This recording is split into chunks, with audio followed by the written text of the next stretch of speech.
안녕하세요. 벌써 네 번째 시간입니다. 오늘은 우리가 첫 번째 시간부터는 그 손익계산서를 어떻게 봐야 되는지 이렇게 얘기하다가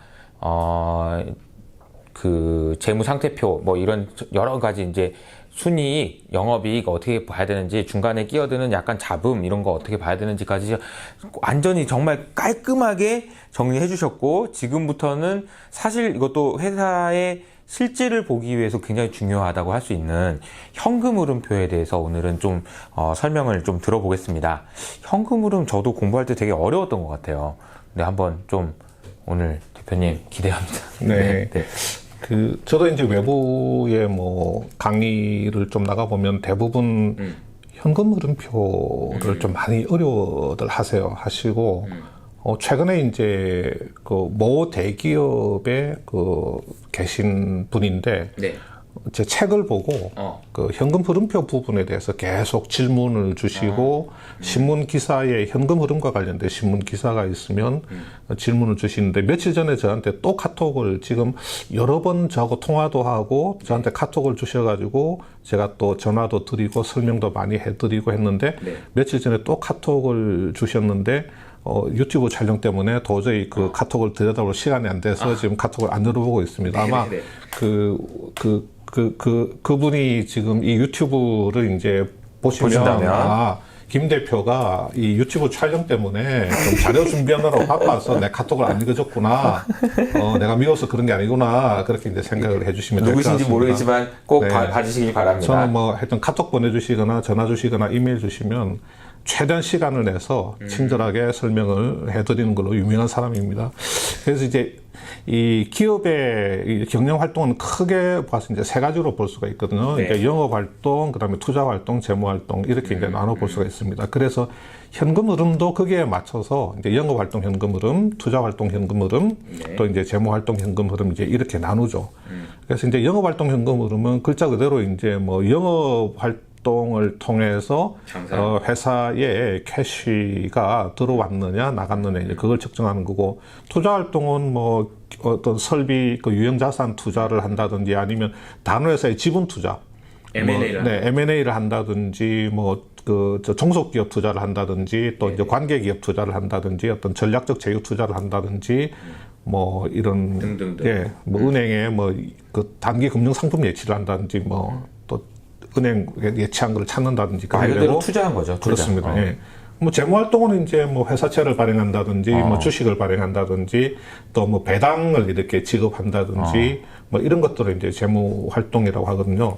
그래서 여기 대표님, 투자 활동하고 재무 활동의 차이를 영업하는 거는 알겠어요. 이건 확실히 이거는 네가 장사해서 물건 팔아서 아니면 뭐 서비스해서 벌어들인 거랑 이렇게 하는데, 투자랑 재무가 좀 저도 헷갈렸던 것 같아요. 이게 뭐는 투자고 뭐는 재무인지 말씀하신 거 보면 실제로 뭐 투자 활동하고 재무 활동 같은 경우는 좀 혼란이 있을 수가 있고, 그래서 우리가 어떤 금융 상품에 이렇게 투자를 해서 거기서 뭐 이자를 받는 행위, 이거는 그러니까 재무 활동이라고 할 수도 있지 않느냐. 그렇죠. 이런 주장도 충분히 할 수 있습니다. 맞아요. 그래서 그 IFRS 회계 기준에서는 그런데 크게 제한을 두지를 않고 회사에서 우리는 이것을 이렇게 분류를 하겠다고 했으면 계속해서 그렇게 분류해서 회계 처리를 하면 어느 정도 이제 인정을 해주는 그런 거거든요.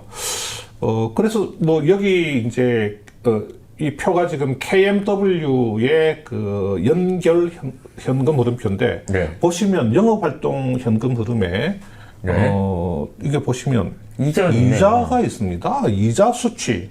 요거는 이제 현금으로 이자를 받는 걸 말하는 겁니다. 그렇죠. 그다음에 이자 지급은 현금으로 이자를 주고 또 법인세 납부하고 이게 다 영업활동 현금 흐름에 들어가 있습니다. 그런데 회사에 따라서는 이자와 관련된 활동을 저쪽 재무 활동으로 돌리는 회사도 있습니다. 많지는 않은데 제가 볼 때는 한 10%에서 15% 정도 회사들이 재무 활동으로 돌리고 있는 것 같습니다. 그래서 요런 이제 조금 IFRS에서는 그런 약간 유도리가 있다. 그 정도 알아주시면 될 것 같고, 대부분의 회사는 현금으로 이자를 주고 받는 거, 법인세 납부하는 거는 영업활동 현금 흐름에 넣어 놓는다. 그 정도만 알고 지금 표를 눈으로 쓱 보시니까 아마 현금 흐름표 처음 보시는 분들은 이게 무슨 소리인지 도저히 알 수가 없을 겁니다. 그래서 이제 제가 이 뒷부분에 뭐 많은 사람들이 조금 어려워하는 현금 흐름표를 최대한 좀 간단하게 쉽게 현금 흐름표를 직접 작성하실 분들은 아니니까 그렇죠. 예, 숫자를 보고 이해를 하시면 되니까. 예.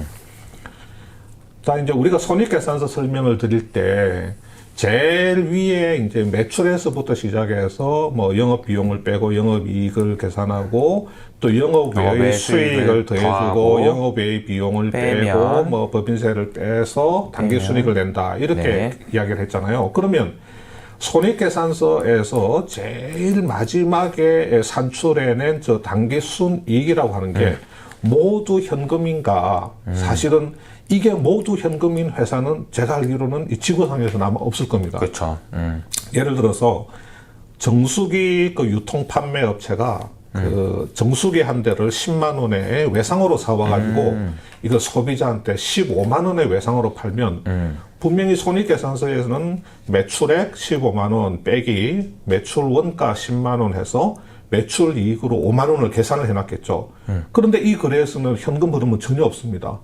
외상으로 사와서 외상으로 팔았거든요. 그러니까 오고가 회사에 들어오고 나간 현금이 전혀 없습니다. 그러니까 손익계산서 상으로는 5만 원의 이익이 생겼지만 이 5만 원이라고 하는 것은 현금 이익도 아닐 뿐만 아니라 이 거래가 일체의 그 현금 흐름이 전혀 없거든요. 그러네요. 그러니까 손익계산서하고 현금 흐름은 이게 맞지가 않는데 나중에 줄게, 나중에 받을게 이렇게 하니까 현금 흐름은 없고 물건만 왔다 갔다 한 거네요. 그래서 우리가 가만히 생각해 보면 이 손익계산서하고 현금 흐름이 일치할 수 없는 이유가 손익계산서 맨 위에 있는 매출, 영업수익 여기서부터 현금과 일치하지 않는 거예요. 우리 발생주의 회계 때문에. 그러니까 현금주의 회계에서는 현금이 오고 가야지 매출이 될 터인데 우리 발생주의 회계에서는 물건만 넘겨주면 외상으로 넘겨도 이거를 매출로 봐줘버리니까 현금을 주고받아도 매출, 현금을 주고받지 않아도 매출로 봐버리니까 손익계산서는 죽었다 깨나도 현금 흐름과 일치할 수가 없는 겁니다. 이게 운명적으로.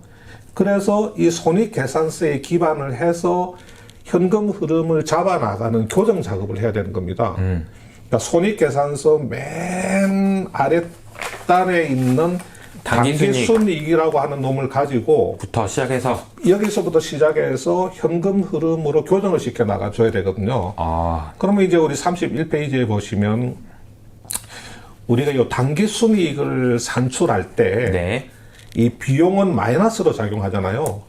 그러니까 매출에서 비용을 빼면 당기순이익이 되는데 이 비용은 마이너스가 된다. 비용은 마이너스로 작용합니다. 이거 단기순이익 산출할 때. 그런데 이 비용 중에는 현금이 이렇게 지출되지 않은 것들이 있죠. 그럼 현금이 지출이 안 됐는데 비용으로 잡혀 있던 거. 그 이제 예를 들면 감가상각비 같은 거죠. 현금은 안 나갔었지. 그 다음에 우리가 그 이 앞 시간에 이야기했던 헬릭 스미스의 개발비 손상차손. 그거는 그냥 회계적으로 장부상의 비용으로 처리를 한 거지 개발비가 손상됐다고 해서 누군가에게 뭐 회사에서 돈이 나간다든지 그런 것은 아니거든요. 분명히 개발비 손상차손 때문에 단기 순이익이 그만큼 줄었단 말이에요. 감소했지만 현금이 유출된 비용은 아닌 거죠. 왜냐하면 그건 옛날에 다 쓴 거니까. 그렇죠. 공장 지을 때 돈 다 들어갔고 임상할 때 임상할 때 돈 다 들어갔으니까 돈은 이미 그때 나간 거고 지금 손상이 떨어지면서 단기 순이익은 엄청 안 좋은 걸로 나왔지만 돈이 나가는 건 아니다. 돈이 나간 건 아니죠. 근데 이제 수익도 마찬가지입니다. 이 수익은 뭐 단기 순이익 그 산출할 때 다 수익은 플러스로 작용을 했겠죠. 그런데 이제 이 수익 중에도 현금이 유입되지 않은 수익이 있거든요. 단기 순이익 숫자는 올려줬지만 현금은 안 들어온 게 있거든요. 예를 들면 그 외화 매출 채권 평가익. 내가 어떤 물건을 1달러에 수출을 했어. 근데 그때 뭐 1달러에 1달러에 1,000원. 근데 이제 나중에 결산을 할 때 아직 결제는 안 됐는데 환율이 1대 1,500으로 변했어. 그러면 내가 가진 1달러 매출 채권의 값어치는 1,000원에서 1,500원으로 올라가니까 500원만큼의 평가 이익이 생긴 것이지 그게 회사의 캐시로 인이 된 건 아니란 말이에요. 요 평가 이익은 분명히 단기 순이익을 500만큼 올려줬겠지. 그렇죠. 그런데 현금이 들어온 건 아니야. 그냥 단기 순이익의 숫자만 올려준 거고 현금 흐름과는 상관없단 말이에요. 그래서 이제 아하 그러면 단기 순이익의 숫자에서 출발을 하는데 현금이 안 들어온 수익은 그냥 빼주고 현금이 안 나간 비용은 더해줘버리고 그러면 실제 현금 흐름으로 1차적인 교정 작업이 되겠구나. 요게 이제 1차적인 그 조정 작업인데 요거를 비현금 항목 조정이라고 하는 겁니다. 아, 현금이 아닌 거를 좀 조정해 보자 일단. 네. 1단계로 비현금 항목 조정. 수익과 비용에서 비현금 항목을 조정을 해준다. 수익과 비용 항목에서 그 이야기고. 그러면 요것만으로 끝나는 거 아니에요? 복잡하지만 그래도 충분히 쉽게 설명해 주신 것 같아요. 자, 요것만으로 끝나는 게 아니에요. 요것만으로 끝나는 게 아니고. 또 있습니까? 네. 우리가 영업 활동을 하다 보면 이 자산과 부채가 이렇게 증감이 일어납니다. 예를 들어서 매출 채권이 뭐 증가하기도 하고 매출 채권을 회수를 하면 매출 채권이 줄어들겠죠, 그죠? 그 다음에 막 물건을 막 만들어내면 재고 자산이 증가하고 이 재고 자산이 팔려나가면 줄어들겠죠. 그렇죠. 그 다음에 이제 물건을 만들기 위해서 외상으로 막 원재료를 사와요. 그러면 매입 채무가 증가하기도 하고 내가 그 외상값을 갚으면 매입 채무가 줄어들겠죠. 이게 다 돈이 오고 가는 거 아닙니까? 그렇죠. 매출 채권을 회수하면 돈이 들어오는 거예요. 그렇죠. 매입 채무가 감소하면 내가 돈을 갚았다는 거니까 돈이 나간 걸로 봐야 되겠죠, 그죠? 내가 외상값을 이 줄었다는 건 내가 돈을 줬다는 얘기고, 그렇죠. 매출 채권 내가 받을 돈이 줄었다는 얘기는 내가 돈을 받았다는 얘기니까, 그죠? 그러니까 이제 재고 자산도 뭐 내가 정수기 팔아서 돈을 버는 사람이다 그러면 정수기 재고 자산이 증가했다는 거는 정수기를 사왔다는 거니까 그거는 이제 현금이 이제 나가는 걸 볼 수 있고 만약에 정수기를 외상으로 사올 수도 있잖아요. 그러면 여기 매입 채무 쪽에서 조정이 됩니다. 예를 들어서 내가 정수기를 사오긴 사왔는데 그렇게 해서 내가 재고 자산이 늘었단 말이에요. 내가 재고 자산이 늘은 거를 갖다가 현금이 나간 걸로 계산을 했단 말이에요. 일단은. 근데 내가 외상으로 사왔기 때문에 또 매입 채무가 올라갔잖아요. 매입 채무가 올라갔다는 것은 내가 돈을 전혀 안 쓰고 뭔가를 갖고 온 거기 때문에 요거는 또 현금 흐름에서 또 이렇게 조정이 되거든요. 그 다음에 막 물건을 막 만들어내면 재고 자산이 증가하고 이 재고 자산이 팔려나가면 줄어들겠죠. 그 다음에 이제 물건을 만들기 위해서 외상으로 막 원재료를 사와요. 그러면 매입 채무가 증가하기도 하고 내가 그 외상값을 갚으면 매입 채무가 줄어들겠죠. 이게 다 돈이 오고 가는 거 아닙니까? 매출 채권을 회수하면 돈이 들어오는 거예요. 매입 채무가 감소하면 내가 돈을 갚았다는 거니까 돈이 나간 걸로 봐야 되겠죠, 그죠? 내가 외상값을 이 줄었다는 건 내가 돈을 줬다는 얘기고, 그렇죠. 매출 채권 내가 받을 돈이 줄었다는 얘기는 내가 돈을 받았다는 얘기니까, 그죠? 그러니까 이제 재고 자산도 뭐 내가 정수기 팔아서 돈을 버는 사람이다 그러면 정수기 재고 자산이 증가했다는 거는 정수기를 사왔다는 거니까 그거는 이제 현금이 이제 나가는 걸 볼 수 있고 만약에 정수기를 외상으로 사올 수도 있잖아요. 그러면 여기 매입 채무 쪽에서 조정이 됩니다. 예를 들어서 내가 정수기를 사오긴 사왔는데 그렇게 해서 내가 재고 자산이 늘었단 말이에요. 내가 재고 자산이 늘은 거를 갖다가 현금이 나간 걸로 계산을 했단 말이에요. 일단은. 근데 내가 외상으로 사왔기 때문에 또 매입 채무가 올라갔잖아요. 매입 채무가 올라갔다는 것은 내가 돈을 전혀 안 쓰고 뭔가를 갖고 온 거기 때문에 요거는 또 현금 흐름에서 또 이렇게 조정이 되거든요. 그러니까 이제 여기 A사하고 B사 요 사례를 가지고 A사와 B사. 자, A사의 이제 2021년 영업 현금 흐름을 지금 측정하는 겁니다. 그러면 2020년도 말에 매출 채권이 100이 있었는데 2021년도 말에 결산을 할 때 보니까 60이야. 줄었네. 매출 채권이 감소했죠. 그만큼 매출 채권이 회수가 됐다는 겁니다. 매출 채권이 줄었으니까 잠깐만요. 매출 채권 내가 매출해서 받을 돈이 줄었으니까 받았나 보네. 돈이 회수가 된 거죠. 그러니까 영업 현금 흐름에는 플러스 효과 40만큼 표에 나와 있는 것처럼 그 다음에 재고 자산이 증가했다. 자, 재고자산이 50에서 80으로 증가했다. 그러면 우리는 일단은 그 재고자산을 그냥 직관적으로 그냥 돈을 주고 사온 걸로 그냥 가정을 사온 걸로? 해버립니다. 외상으로 네네네. 사올 수도 있지만, 그게 쉬워요. 예, 그냥 직관적으로 이해하기 위해서 현물음표를 그러면 재고자산이 증가했다. 돈 주고 사왔네. 재고자산. 그러면 영업현금 흐름에는 마이너스 효과. 네. 그 다음에 매입 채무가 30에서 10으로 감소했다. 외상값을 갚았다는 거죠. 그러네요. 매입 그러면 채무가 감소했으니까. 그러면 요거는 돈이 나갔겠네. 영업현금 외상값을 갚았으니까. 영업현금에는 마이너스 20여가 이렇게 되는 거죠, 그죠? 그다음에 이제 우리 B사 한번 볼게요. B사 같은 경우는 매출 채권이 100에서 150으로 증가했다. 네네. 이거는 매출 채권은 물건을 팔고 돈을 못 받은 거예요. 받을 돈을 못 받았네요. 받을 그죠? 돈을 못 받았다. 그렇게 직관적으로 이해를 하시면 됩니다, 그냥. 그래서 영업현금 흐름에는 50만큼의 마이너스 효과. 그 다음에 자, 재고자산이 감소됐잖아요. 50에서 30으로. 돈 받고 재고자산이 팔았겠네. 팔았다. 재고자산을 팔았다. 감소했다. 돈 받고 팔았다. 그러면 영업현금 흐름에는 플러스 20 효과. 그 다음에 매입 채무가 증가했다. 외상값이 늘었다는 거죠. 외상값이 늘었다. 돈 안 주고 내가 필요한 거 갖고 왔네. 현금 굳었네. 그러니까 우리 회사 안에 현금이 그대로 있는 거야. 그치. 원래는 이거 돈 주고 줘야 사야 되는 되는 거를 건데. 그만큼 이제 현금이 이제 그 플러스 유보되는 되는 효과, 효과가. 플러스 되는 효과. 그래서 매입 채무가 증가했네. 그러면 영업현금 흐르면은 이제 플러스 40 효과.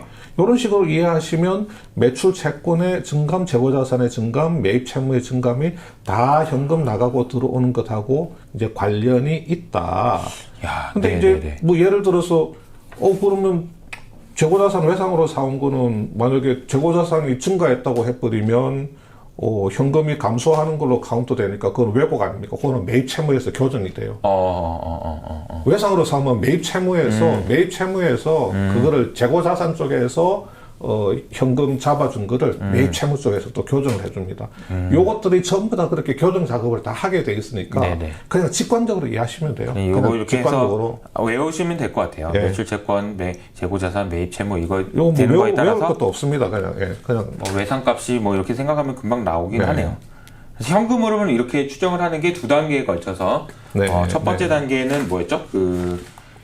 현금 흐름이 없는데 왔다 갔다 하는 거는 그거 빼고 예. 비용과 뭐 비현금 수익 비용 비용 항목을 비용을 조정을 해주고 그다음에 매출 채권, 재고자산, 매입 채무까지 조정해 주면 예. 일단은 현금 흐름을 추정할 수 있다라고 그렇죠. 볼 수 있을 것 네. 같습니다. 그러면 이제 우리 구독자분이 이호석 아카데미 보면서 야, 내가 뭐 회계사도 아니고 내가 현금 흐름표를 그릴 것도 아닌데 그렇지. 뭘 저렇게 저런 걸 알아야 되느냐.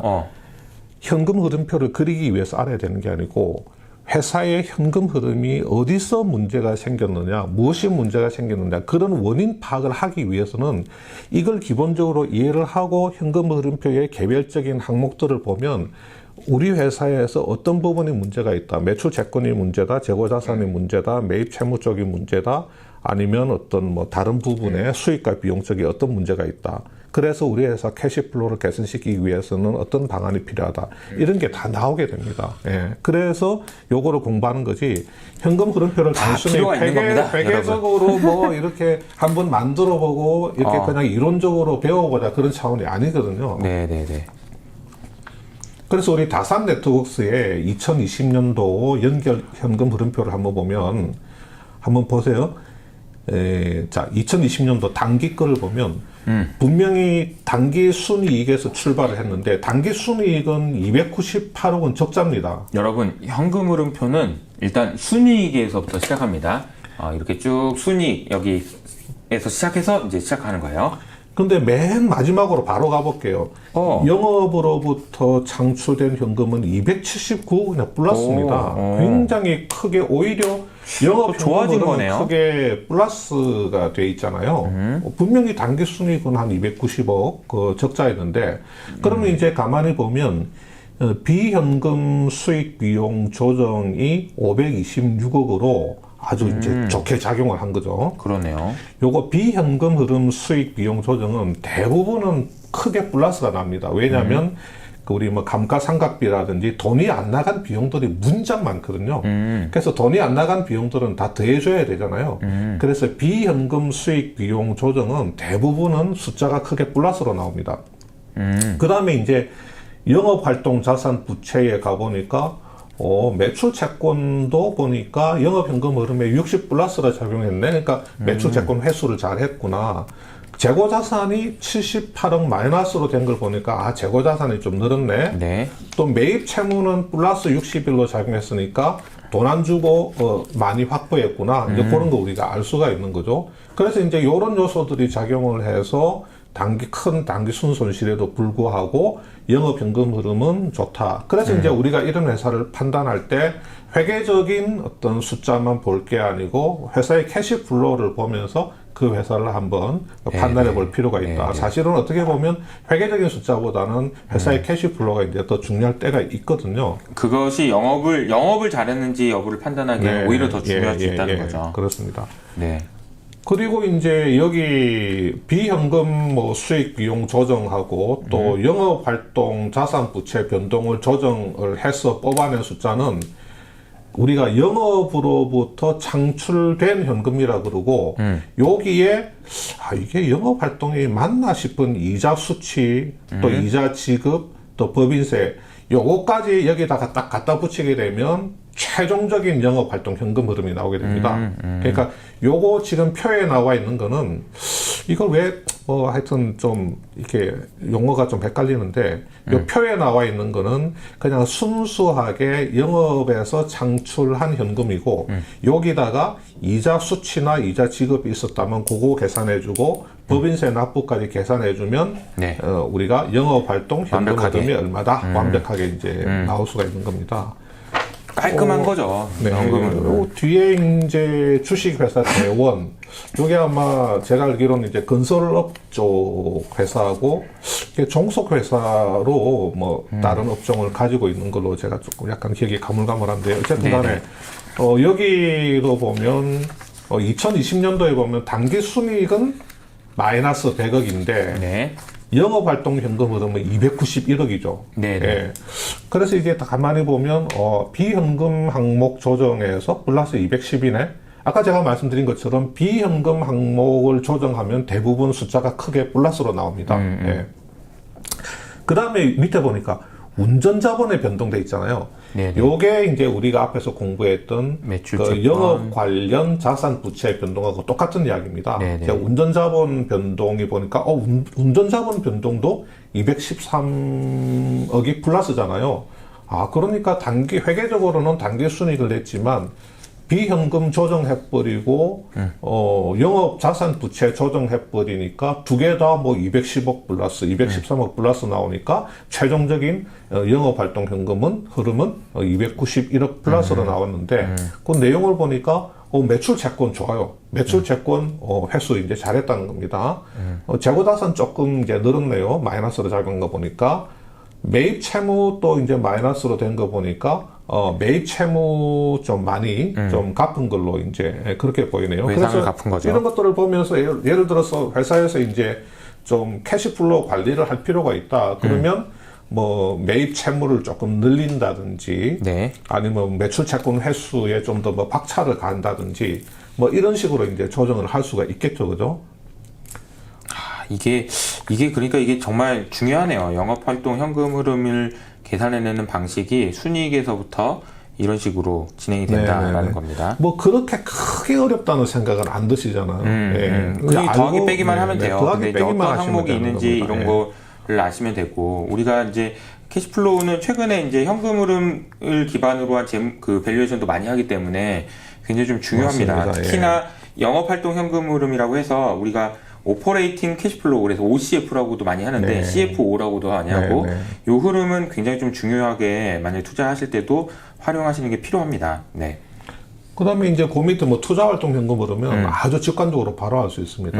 예를 들어서 단기 차입금 상환 그러면 돈이 나갔죠. 상환했으니까. 그렇죠. 그다음에 차입금 증가, 단기 차입금 증가 그러면 차입해왔으니까 이제 돈 들어온 거고. 그다음에 종속기업 주식 취득 그러면 취득했으니까 이제 돈 나간 거고. 그쵸. 그다음에 유형자산 처분 그러면 처분했으니까 돈 들어온 거고. 그런 거죠. 재무활동 현금 흐름도 마찬가지로 배당 지급. 그렇죠.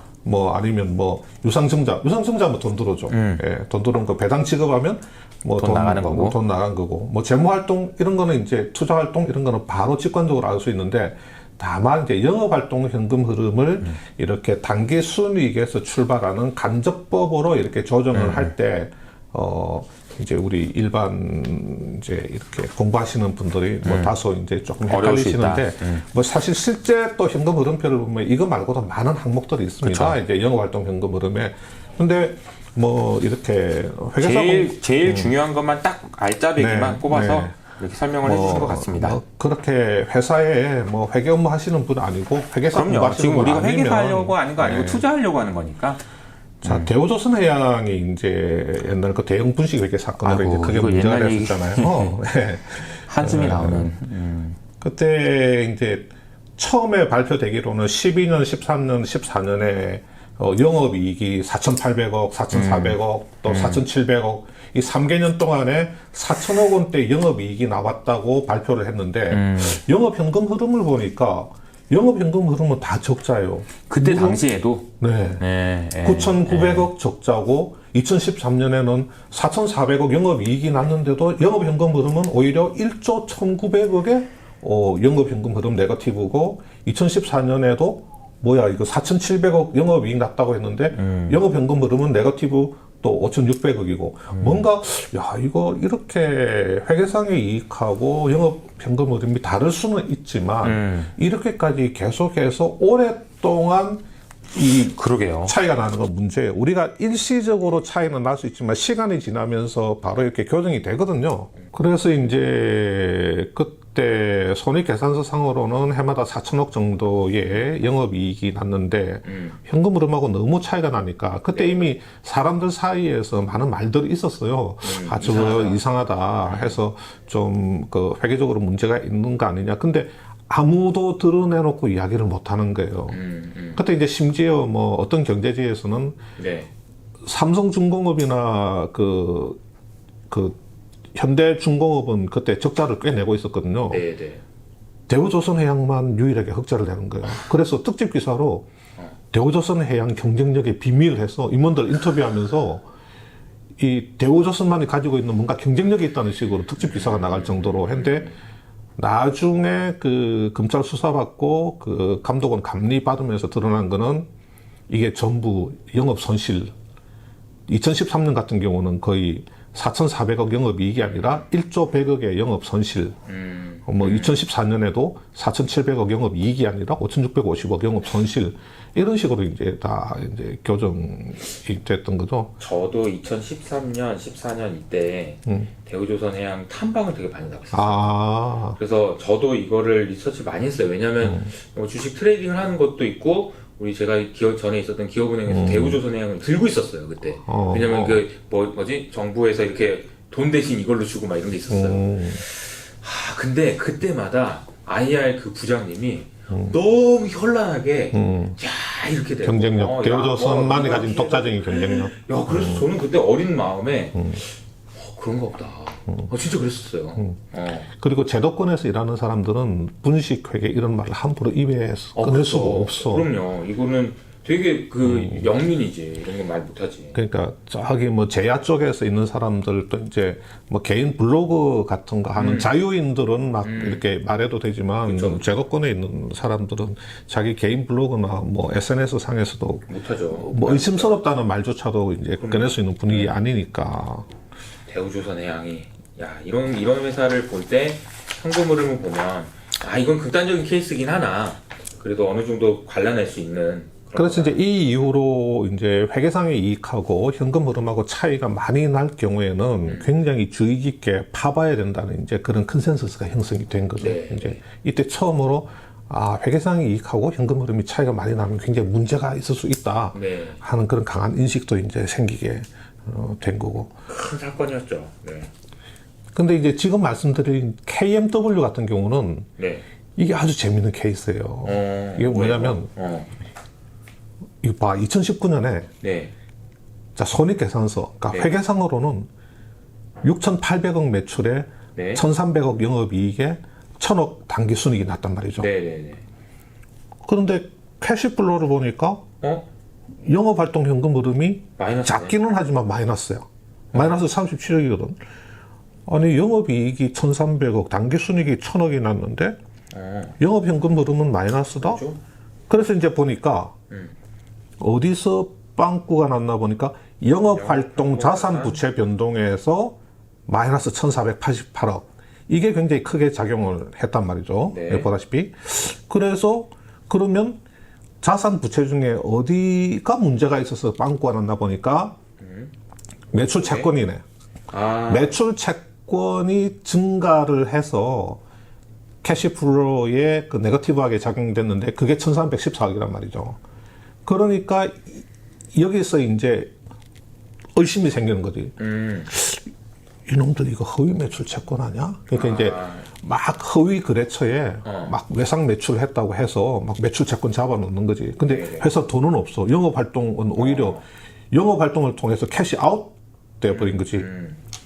그러니까 분명히 영업 이익은 1,000억대인데 보니까 영업 현금 흐름은 캐시 아웃된 상황이고 보니까 매출 채권만 잔뜩 지금 증가해 있는 상황이란 말이죠. 이게 근데 뭐 매출 채권의 증가가 어쨌든 외상으로 그렇죠. 물건을 넘겼다는 얘기고 그렇지. 나중에 이제 정확하게 돌아오면 문제가 없는 건데. 그렇지. 어쨌든 이거는 이 숫자가 너무 크니까 이제 야 이거 뭐지? 이거 문제가 있는 거 아닌가? 네네. 그런 식으로 이제 이상하게 이제 보는 근데 이제 데오조슨 트라우마도 있는 거고 네네네. 그렇게 봤는데 딱 2020년에 딱 넘어가니까 아하 슬슬 이제 자 2020년 1분기에 네. 단기 순이익이 130억인데 영업활동 현금 그러면 982억이야. 보니까 영업활동 자산 부채가 이번에는 크게 플러스로 작용한 거예요. 그러네. 그래서 영업활동 자산 부채 중에 뭐가 긍정적으로 작용했나 보니까 매출 채권이 다 회수가 돼가지고 매출 채권 감소해서 영업 현금 흐름에 그 파지티브 작용한 게 973억이야.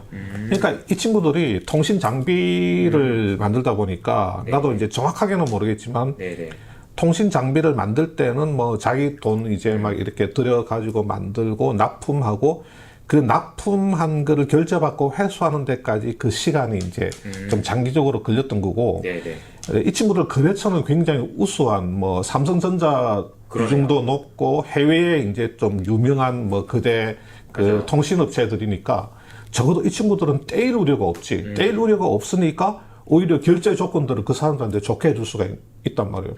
우리가 상대방이 불안해. 이 녀석 이 친구 불안해. 씀씀이가 해퍼. 매일 이거나 하러 다니고 돈 씀씀이가 해퍼. 그러면 돈을 빌려주면서 야 이틀 뒤에 갚으라고 그러지. 한 달 뒤. 근데 김수훈 신용 최고야. 저 사람은 신용 그리고 돈도 많아. 돈도 많고 돈을 함부로 쓰지도 않아. 그러면 1년 딱 갚으세요. 천천히 갚아요. 그러니까 아마 이 KMW 같은 경우 워낙 우량한 그 통신업체들을 거래처로 가지고 있으니까 뭐 결제 조건이라든지 이런 것들을 좀 이렇게 유연하게 갖고 가면서 근데 이제 2019년에 그 매출 일으키고 했던 게 바로 그 다음에 1분기에 이제 이렇게 싹. 그래서 이거 사례로 보니까 확실하겠네요. 이거. 그래서 우리가 의심할 건 의심하되 이 회사의 거래처가 얼마나 우량한 거래처이고 이 회사의 비즈니스 특성이 어떻고 뭐 결제 조건이 어떤지 그런 것들을 뭐 IR 담당자나 주담한테 전화를 하면 설명을 해줄 거란 말이에요. 그렇죠. 그러면 이제 이것도 이 회사를 믿고 투자할 수 있고 이 회사 이 내년 초 같으면 매출 채권 회수되면 캐시 많이 들어오고 하면 주가에 긍정적인 작용할 가능성이 있겠는데 뭐 이런 한번 투자 아이디어도 자기 스스로 한번 만들어 볼 수 있고 뭐 그런 점이 있는 것 같아요. 근데 우리가 캐시 플로우를 이해를 해야지 그런 투자 아이디어도 낼 수 있는 거지. 전혀 모르고 있으면 뭐 알 수가 없죠. 뭐가 뭔지 뭐 회사 캐시가 아웃인지 인인지도 알 수가 없는 거죠. 현금 흐름에 대해서 오늘 알아봤습니다. 현금 흐름은 한마디로 표현하면 돈은 거짓말할 수 없다. 그래서 회계는 어떻게든 뭐 변화, 그러니까 뭐 분식이라고 하는데 그렇게까지 아니더라도 뭔가 왜곡이 있어요. 그러나 현금 흐름은 거짓말, 돈은 거짓말하지 않는다. 그래서 현금 흐름은 정말 중요하고 그걸 알기 위해서 어디서 순이익부터 시작해서 어떻게 하면 현금 흐름이 오는지 그리고 현금 흐름을 아는 것이 언제 유용하게 사용될 수 있는지까지 정말 너무나도 귀한 시간이었습니다.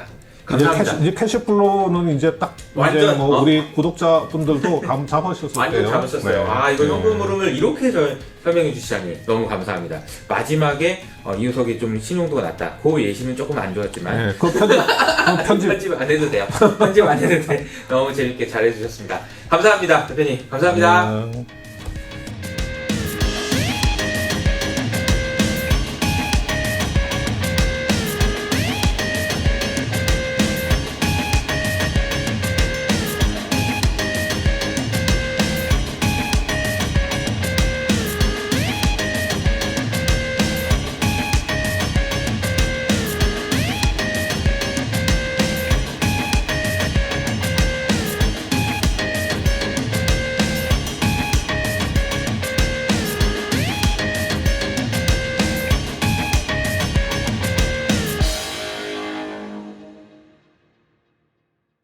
안녕하세요. 저희가 이제 김순 대표님과 벌써 이제 5번째 시간입니다.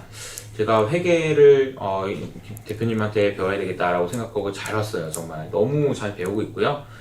마지막 시간은 이제 회전율에 대한 얘기입니다. 이 회전율은 회사가 얼마나 지금 장사가 잘 돌아가고 있는지를 보여주고 있는 여러 가지 지표들입니다.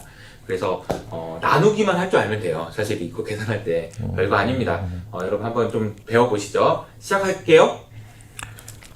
이제 회전율은 우리가 흔히들 이제 활동성 지표라고 그렇게 이야기를 하잖아요. 뭐 수익성, 또 안정성, 뭐 성장성, 뭐 이런 지표들이 있는데 회사가 이제 얼마나 그 액티브하게 네. 그 영업이 순환되고 있느냐 이걸 나타내는 지표인데 이 활동성 지표 중에서도 우리가 대표적으로 거론할 수 있는 지표가 재고 자산 회전율하고 매출 채권 회전율 요 두 가지 정도만 스스로 조금 계산할 줄 알면 좋을 것 같고요. 사실 뭐 스스로 계산을 안 해도 우리 저 포털에 증권 사이트 같은 데 들어가면 회전율 정말 이렇게 잘 뽑아놨습니다. 네. 그러니까 이 회전율이 어떤 의미를 갖고 있고 어떤 과정을 거쳐서 계산되어서 나온다는 그 정도만 아시면 되고 구태여 뭐 재무제표 갖다 놓고 뭐 엑셀에 집어넣고 계산을 하셔도 좋고 다 이제 이게 다 계산해보는 거 어떻게 계산해보는지만 알고 그리고 그걸 해석할 수만 있으면 돼요. 그렇습니다. 예. 자, 매출 채권 회전율을 뭐 구하는 공식은 이제 그 매출액 나누기 평균 매출 채권 요 공식이거든요. 네네. 이 매출 채권이 매출액 내에서 이제 얼마나 이렇게 빨리 돌아가느냐 이거니까. 그래서 만약에 이게 좀 헷갈린다 공식이 그러면 매출 채권 회전율이잖아요. 매출 채권이 회전한다. 회전하는 거는 밑에 있어야 돼. 바퀴니까. 그러니까 자동차도 차체 밑에서 바퀴가 돌아가잖아요. 그러니까 매출 채권 회전율은 매출 채권이 회전하는 거니까 밑에다가 매출 채권을 놓고 위에다가 매출액을 얹어야 된다. 그래서 분자 분모를 그렇게 생각하시면 되고요. 그러면 이제 2020년에 매출 채권 회전율을 구해보자. 그러면 2020년에 매출액부터 알아야죠. 그죠? 1,000억이다. 그 다음에 이제 분모에는 평균 매출 채권. 평균 매출 채권은 이제 전년도 말 매출 채권 더하기 올해 말, 당기 말 매출 채권 해서 2로 나누어 버리면 평균 매출 채권이 되니까 평균 매출 채권은 100이다. 그러면 1000 나누기 100 그러면 매출 채권 회전율은 10이다. 근데 우리가 이제 회전율 그러면 뭐 8이다, 7이다, 9다, 10이다. 직관적으로 와닿지가 않잖아요. 뭐지? 10이면 좋은 건가? 10이면 15면 좋은 건가? 뭐 7이면 나쁜 건가? 그래서 1년 365일 나누기 회전율을 하면 회전 기간이라는 게 나와요. 그래서 365 나누기 회전율 10을 하면 36.5일. 이 말은 무슨 말이냐면 물건을 팔아서 매출 채권이 생기면 이 회사는 평균적으로 36.5일 만에 현금으로 회수한다. 그런 의미니까. 물건 갔다가 돌아오는데 36일 걸린다. 네, 현금으로 회수되는데 그러니까 이건 조금 직관적으로 와닿잖아요. 그러네요. 예를 들어서 60일이다 그러면 뭐 그럭저럭 2달 만에 받는 거죠. 90일이다 그러면 조금 긴데 뭐 150일 그러면 너무 긴데 뭐 이런 생각이 드니까 뭘 이렇게 길게까지 못 받고 있는 거지? 아니면은 그러니까. 갑을 관계에서 제가 갑인가? 이런 생각도 할 수 있는 거고. 근데 뭐 회전율이 뭐 6이다, 7이다, 8이다 그러면 이제 직관적으로 안 나가니까. 날짜로 회전 기간으로. 그다음에 이제 재고자산 회전율도 똑같죠. 근데 재고자산 회전율은 재고자산이 회전하는 거니까 밑에 이제 분모에 평균 재고자산이 들어가는데 위에는 이제 매출액을 넣는 경우도 있고 매출 원가를 넣는 경우도 있는데 대부분은 매출 원가를 넣습니다. 네. 왜냐하면 재고자산이라고 하는 거는 매출액이라고 하는 것은 재고자산 가격에다가 적당한 마진이 붙어서 형성되는 게 이제 그 판매 가격이고 네. 요 재고자산이라고 하는 거는 그 매출 원가 원래 재고자산의 이제 그 가격 그거를 이제 그대로 적용시켜야 되니까 매출액보다는 되게 매출 원가를 이제 분모에 이제 얹어 놓는다. 그러면 뭐 2020년에 재고자산 회전율을 구해보면 매출 원가가 300이고 평균 재고자산이 50으로 나왔으니까 300 나누기 50하면 재고자산 회전율은 6. 직관적으로 안 와닿으니까 365일 나누기 6 하면 61일. 네. 요거는 뭐냐면 물건이 이렇게 팔리기까지 걸리는 시간. 근데 우리가 재고자산이라고 하는 거는 그냥 상품을 판매하는 회사 같으면 내가 밖에서 상품을 왔을 때 사서 이렇게 내 창고에 입고시키고 나서 이것이 소비자한테 이제 팔리는 기간 이렇게 되겠지만 제조기업들 같은 경우는 제조기업의 재고자산이라고 하는 거는 원재료도 재고자산이고 또 제공품 이렇게 지금 그 조립 라인에서 이렇게 만들어지고 있는 그 제공품 또 이제 반제품 이제 반쯤 만들어진 상태로도 판매할 수 있는 반제품 뭐 그다음에 이제 뭐 완제품은 당연히 뭐 완전한 재고자산이고 이게 다 섞여 있잖아요. 그렇죠. 예, 그러니까 하여튼 원재료 뭐 제공품 제품 이런 걸 이제 다 뭉뚱그려서 재고자산이라고 하는데 이런 이제 뭐 원재료 상태이건 뭐 제품 상태이건 제공품 상태이건 반제품 상태이건 이걸 다 뭉뚱그려서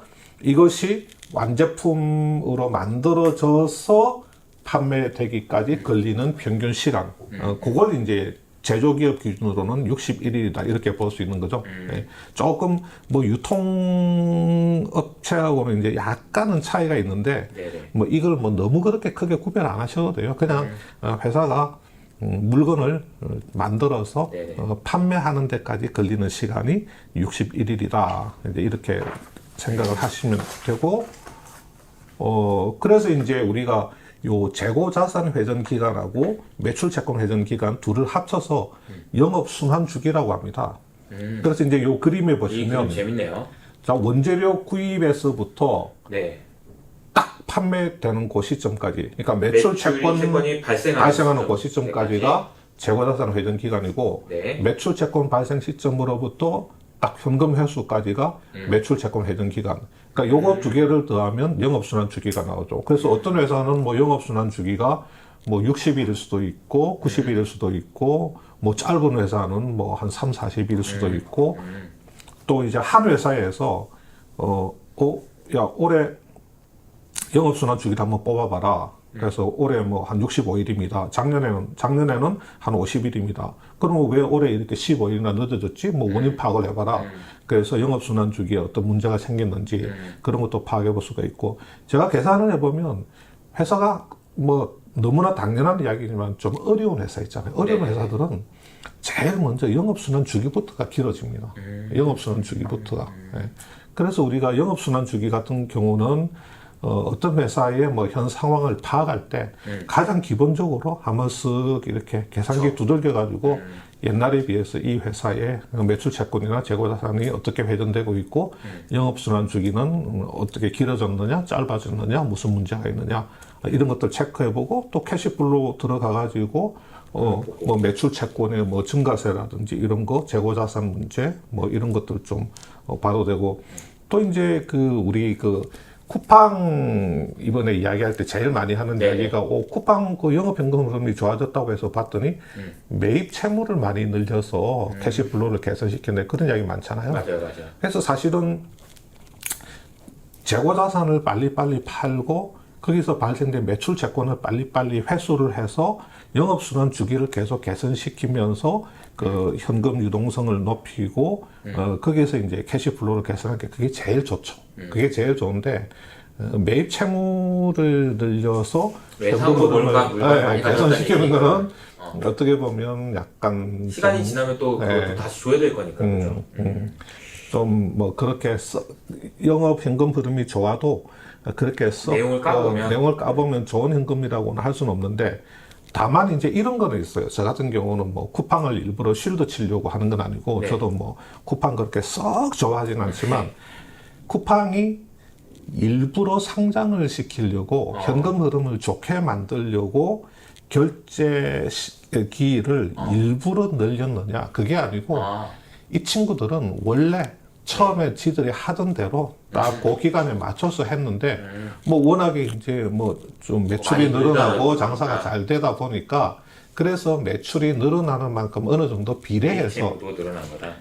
매출이 늘어나면 매출 채권도 늘어나고 매입 채무도 늘어날 수밖에 없어요. 그럼요. 그런데 매출 증가율에 비해서 비정상적으로 매입 채무가 증가했다 그러면 약간 인위적으로 매입 채무를 조정했을 가능성이 있고 그게 아니라고 하면 그 정도는 당겨주면 좋은데 지금 뭐 네이버나 아니면 다른 이커머스 기업들처럼 최대한 그 입점업체라든지 납품업체한테 빨리 결제를 해주면 좋죠. 좀 쿠팡은 너무 기니까.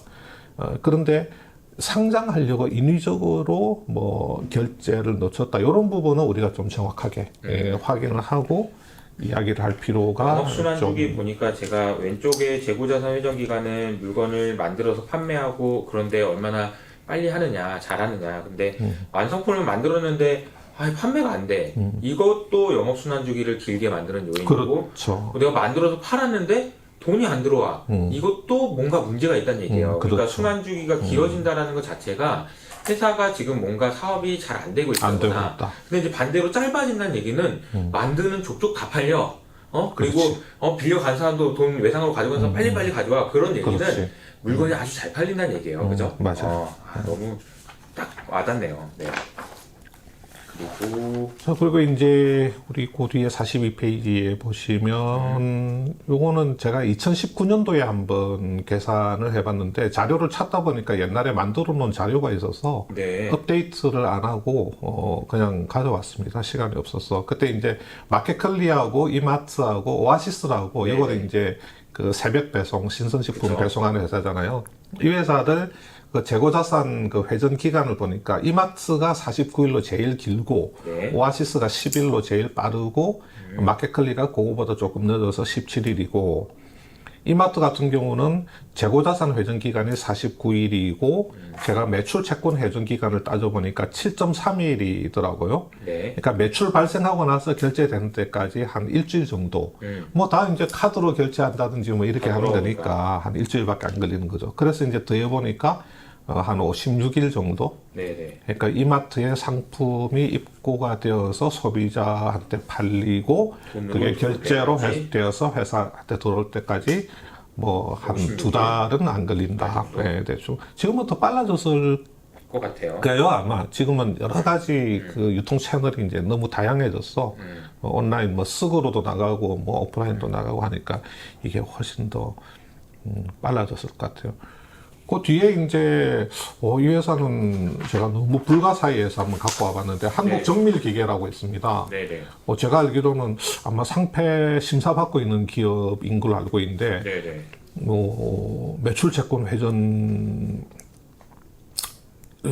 율이 지금 0.6회, 작년에는 0.9회, 올해는 0.6회입니다. 그러면 회전 일수로 계산하면 365 나누기 0.6회를 하면 608일. 아하. 365 한 나누기. 번을 못 돌린다는 얘기니까. 그러니까 뭐 한 2년 가까이 그죠? 한 2년 뭐 0.9회 같으면 405일이 나와요. 그러니까 이게 정밀 기계라고 하는 거 보니까 뭐 공작 기계 우리가 흔히 말하는 뭐 선반, 밀링 머신 뭐 이런 거 같은데 약간 그 제품이 이제 장비 특성이 있어서 일반 우리 그 생필품하고는 좀 다르기는 하겠지만 만드는데 오래 걸리고 막 이런 것도 있을 수 있겠네요. 그럼에도 불구하고 그럼에도 불구적으로 그 재고 회전율이 0.6회, 608일, 400일, 600일이라고 하는 거는 얼핏 봐서는 이해가 안 돼요. 더군다나 이 회사 같은 경우는 지금 재고자산 구성 비율이 여기 표에 보시면 총자산 대비 재고자산 비율이 지금 50%예요.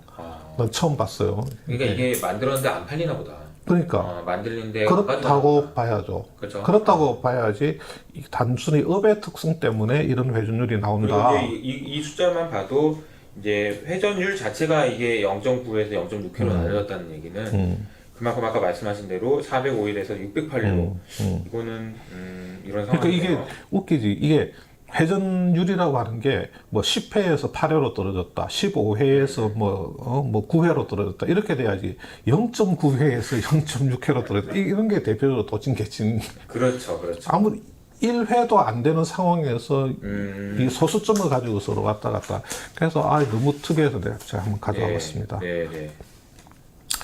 그 다음에 이제 제가 아까 말씀드린 것처럼 이제 우리 구독자분들이 뭐 일부러 막 들어가서 재무제표 뒤져서 숫자 조합 안 해도 뭐 우리 뭐 내 땡땡이라든지 뭐 이런데 가면 정말 이렇게 잘 돼 있습니다. 이게 저 증권 데이터 그런 사이트에 들어가면 그런 데 가시면 뭐 매출 채권, 뭐 재고 자산, 매입 채무 회전, 이제 캐시 사이클도 있어요. 캐시 사이클도 있고 또 뒤에 보면 이렇게 현금 흐름표도 숫자를 이렇게 깔끔하게 보기 좋게 잘 정리를 해서 흐름도 다 볼 수 있게 흐름도 다 볼 수 있게 각가지 지표들을 다 넣어놨기 때문에 우리 이번 영상 보고 공부를 하시고 이런 게 이런 의미가 있구나. 이거는 이런 식으로 분석하고 해설해야 되는구나 하고 이제 감을 좀 잡으셨다면 뭐 이런 거 보는데도 이제 큰 어려움은 없죠. 옛날에는 이게 뭐냐. 그렇지, 이게 뭡니까 이게 이거 형 당기 뭐야 이랬는데. 그러니까 이제는 현금 유출이 없는 뭐 비용, 뭐 또 현금 유입이 없는 수익은 차감 이런 게 무슨 말이다. 맞아. 요거 이렇게 해가지고 한다고 했었어. 맞아. 영업 활동, 자산 부채 뭐 이것도 무슨 말이다. 매출 채권, 매입 채무, 재고 자산은 현금 흐름을 유발시키는 것들이니까 그것들 관계를 가지고 현금 흐름을 계산하는 거다. 이렇게 이제 다 이해를 하시니까 꾸준하게 이렇게 계속 공부하시면서 요석 아카데미 열심히 보시고 하시면 뭐 나중에 뭐 열심히 공부하시는 분 우리가 한번 또 게스트로 모셔가지고 한번 서로 이렇게 공부한 과정이라든가 이런 거에 대해서 한번 토론하는 시간 뭐 가지고 했으면 좋겠네요. 네, 오늘 정말 퇴근하고 늦은 시간까지 대표님과 함께 우리가 재무제표 에 대해서 공부를 했는데 아마 이제 보시는 분들도 그러니까 원래 재무제표를 아시던 분들도 새롭게 정리하시는 좋은 시간이 되셨을 거라고 생각하고 정말 처음 보신 분들도 이거를 이해했다라고 생각하실 수 있을 것 같습니다. 저는 이 재무제표를 공부하는 것이 사실은 우리가 알파헌터가 되기 위한 가장 기본 중에서 기본이거든요. 그래서 이 부분을 탄탄하게 오늘 쌓아주신 대표님께 정말 진심으로 다시 한번 감사드리고요. 한번 마지막으로 인사 한번 해주시고 우리 마무리하도록 할까요? 네.